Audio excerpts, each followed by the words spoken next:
So before we begin, I just want to shout out my patrons: Dudley Reiner, Crimson, Consular, 10, Nude Banner, Damakis Whitewood, Jonah Rodriguez, and Ariel Kersey. I'm very much grateful for your support. And if any of you want to support me on Patreon, you can always find the link in the description below. Hey guys, I'm Naya and welcome back to the channel. So before we begin, for any of you maybe wondering from that you watched yesterday's video, I did test positive yesterday. And I'm feeling sort of even worse. I can't even begin to describe it. And you probably hear it in my voice. My throat is like inflamed or whatever the expression is. It hurts. Hurts a lot. I woke up about an hour ago or something like that because the OCG Banlist dropped. I did not have a single cup of tea or anything that would like ease my throat. So it is kind of painful, but we need to discuss the OCG Banlist.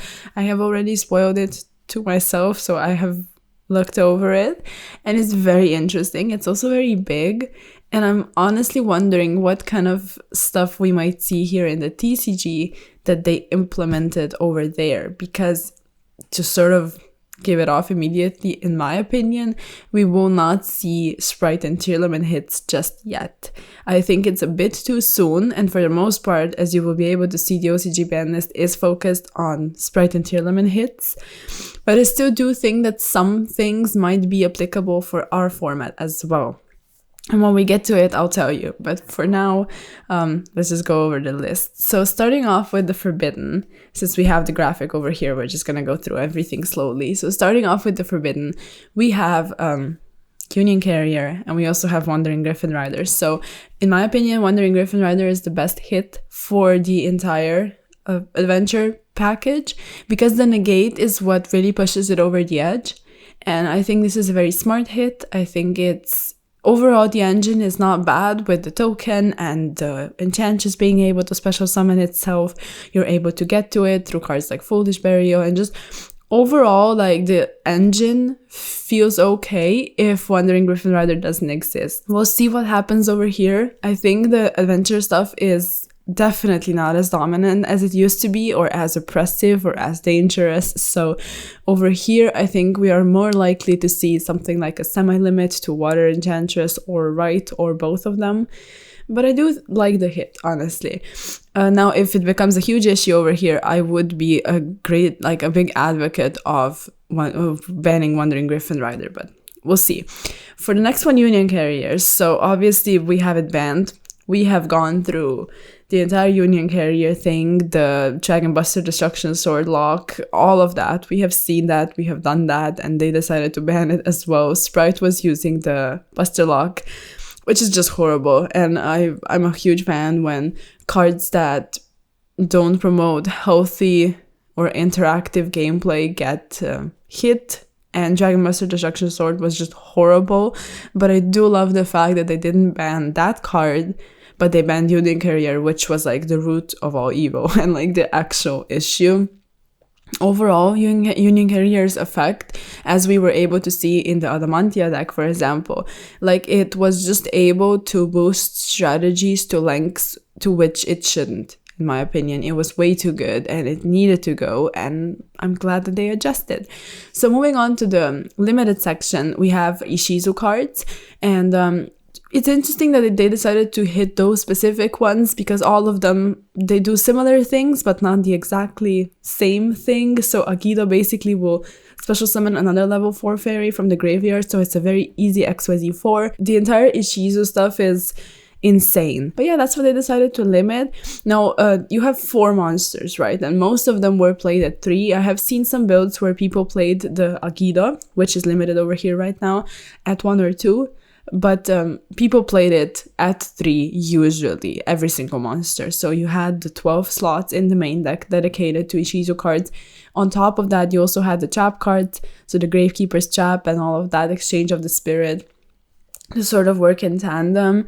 So right now, you know, they did lose 4 copies essentially, so they will need to replace it. And not only that, the Herald of Orange Light got limited to 1, which was played in tandem with Diviner of the Herald, or even just by itself, because the entire Ishizu package of cards, they are fairies, so they work together with the Herald of Orange Light.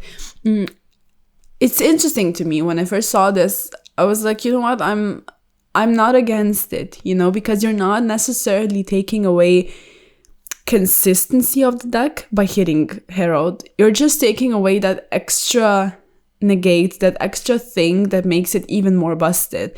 And I like the fact that they are just toning down decks. Since we are on the topic of tier limit, we can move on a bit down further. They did hit the field spell to 1, so this is sort of a hit to consistency, but it's also interesting because here in the TCG, we did see a list from the European Championship top 8 with only 2 field spells.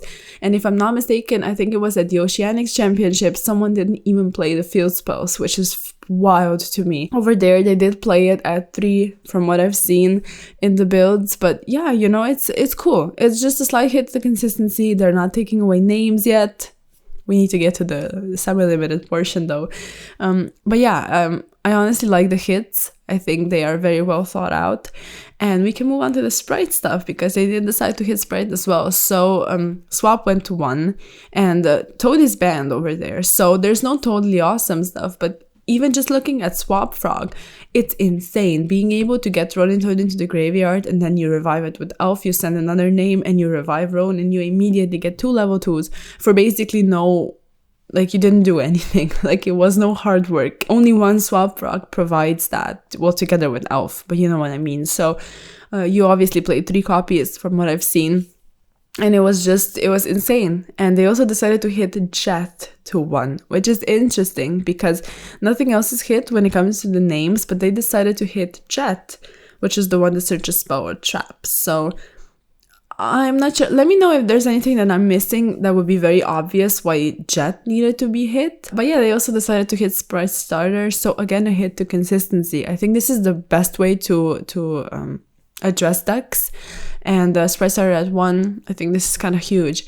And then we also have Yatagarasu and the Time Seal, which they sort of, I guess, took inspiration from the TCG. We have it at 1 because they went on to 1 on the last ban list. And then they also decided to hit the Fluanderies map to 1, which is amazing. They put it to 2 on the last ban list and now it's at 1. And I think this is like the correct hit to Flunder. Flunder is just an annoying and oppressive deck at times, and Map is a hit to consistency, which Flunder seems to be struggling with like already. So I love the hit to Map to 1, if I'm being honest. And then moving to the semi-limited portion, most of them were actually at 1 and they decided to put it to 2 right now. So they are slowly giving us back those copies of ABC Dragon Buster, Double Irish Magician, also Water Enchantress, because they did ban the Griffin Rider. So those were at 1, and also Phantomize don't really seem like they're doing anything, so it's fine if it goes to 2 and then slowly to 3 probably. But then you also have Hofines, which again is a hit to tier limit. You have Dimension Shifter, which I just love the fact that it's at 2. It's so annoying when a Flunder player just sees that shifter in every single opening hand, and you probably know what I'm talking about. But I love that, honestly. And they also hit Lightning Storm to 2.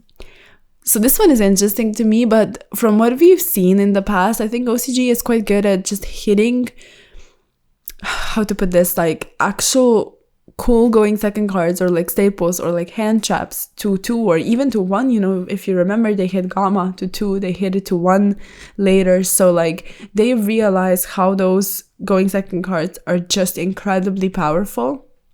So to me, it's a very interesting hit. Let me know what you think of it down in the comments. And then moving on to the no longer on the list, so the unlimited portion. If I'm not mistaken, all of them were at 2. So they just decided they went through the semi-limited section. They decided to release a couple cards. So Gen XLI Birdman went to 2 on the last list. So right now it's at 3. It's not going to change anything. Jackalope was at 2. Also Widow Anchor, Meltdown, and Resort. None of them are going to do anything. They don't pose any kind of threat, I think. So we still have Jackalope at 1. They decided to put it to 3, which is interesting. But yeah, like Widow Anchor, we have it at 3. Although they have 2 engages, I think. But even with 2 engages, I don't think Striker is going to be a threat. And also Meltdown and Resort, like none of this would really make sense to still have on the ban list, I think. So this is cool to see. Overall, just looking at this list one more time, they decided to hit Sprite, hit Tier Limit, hit Adventure, hit Flunder. which I'm all for. Honestly, I love the fact that they decided to address actual problem cards when it comes to Union Carrier, when it comes to Griffin Rider, also map with a hit of consistency to Flunder, as well as Shifter, which we love to see. Yeah, like overall, this list just looks really good. It looks like they are taking a lot of things into account, actually looking at the meta, looking at what's an issue, and hopefully, I guess that those would be my closing thoughts. Hopefully we see something like this here in the TCG, that they actually see the problems, which are Mystic Mine and stuff like that they actually see stuff and address it. And yeah, I guess we'll just see. Now, probably since the list dropped, we are going to be seeing the TCG one quite soon. Usually it comes in like, I don't know, a span of 2 weeks or something like that, if I'm correct. Let me know what you think. Let me know what kind of hits you think we will see.